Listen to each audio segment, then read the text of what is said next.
எல்லாருக்கும் வணக்கம். Welcome to ஃபுட்மா சமையல். இன்றைக்கி ஃபுட்மா சமையலில் என்ன ரெசிபினா, how to make egg masala recipe in Tamil. இந்த முட்டையும் பூண்டையும் வச்சு எப்படி இந்த மசாலா ரெசிபி பண்ணலான்னு இந்த வீடியோவில் இருக்குது. நமக்கு என்ன வேண்டியது, வீடியோவை முழுமையாக பார்க்கணும், சமைக்க போது விருப்பப்பட்டு விரும்பி சமைக்கணும்.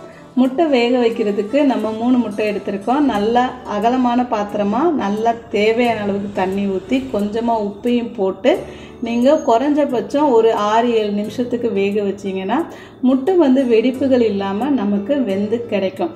வெந்த முட்டையை தண்ணியை மாற்றிட்டு இன்னொரு தண்ணியில் போட்டு ஒரு 5 நிமிஷத்துக்குள்ளே முட்டையை உரித்து எடுத்திங்கன்னா நமக்கு முட்டை உடையாமல் இந்த ஓடெல்லாம் சுத்தம் பண்ணி எடுத்துடலாம். ஓடெல்லாம் எடுத்த முட்டையை நல்லா தண்ணி ஊற்றி சுத்தம் பண்ணி எடுத்துக்கணும். அப்போ தான் அந்த முட்டையில் சின்ன சின்ன ஓடுகள் இல்லாமல் இருக்கும். அடுத்து நம்ம மசாலா ரெடி பண்ணணும். 1 டீஸ்பூன் அளவு காஷ்மீர் மிளகாய்த்தூள், 3/4 டீஸ்பூன் அளவுக்கு தனி மிளகாய்த்தூள், காரத்துக்கு ஏற்றது போல் நீங்கள் இன்னும் கொஞ்சம் கூட எக்ஸ்ட்ரா போட்டுக்கலாம்.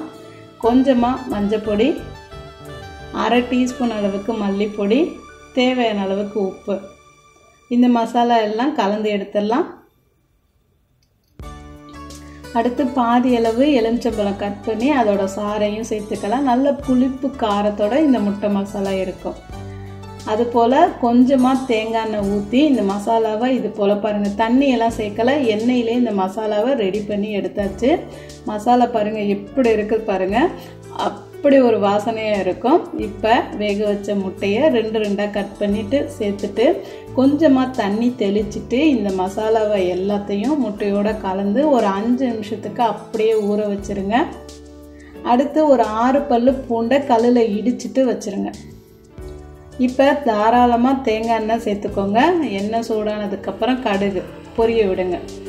அடுத்து சோம்பு 1/2 டீஸ்பூன் அளவு, நறுக்கி வச்ச ஒரு பெரிய சைஸு வெங்காயம், ஒரு 5-6 சின்ன வெங்காயம், ஒரு கொத்து கருவேப்பிலை, எல்லாத்தையும் சேர்த்து வெங்காயத்தை கண்ணாடி பதம் அளவுக்கு வதக்கி விட்டால் போதும்.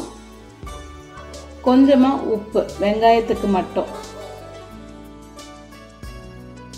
அடுத்து மசாலாவோட கலந்து வச்சுருக்க முட்டைகளை ஒவ்வொன்றா சேர்த்துட்டு 2 நிமிஷத்துக்கு அப்படியே விட்டுட்டு ஒவ்வொரு முட்டையாக திருப்பி விட்டு நல்லா கலந்து கொடுத்து இடித்து வச்சுருக்க பூண்டு, ஒரு கொத்து கருவேப்பிலை, 1 டீஸ்பூன் அளவு தேங்காய் எண்ணெய் எல்லாத்தையும் சேர்த்து கலந்து 2 நிமிஷத்துக்கு விட்டிங்கன்னா நல்ல கமகமான வாசமான முட்டை மசாலா ரெடி ஆயிடுச்சுங்க. கண்டிப்பாக ஃபுட்மா சமையலோட ரெசிபியெல்லாம் ட்ரை பண்ணி பாருங்கள். எப்படி இருந்துச்சு கமெண்ட் பண்ணுங்கள். நன்றி.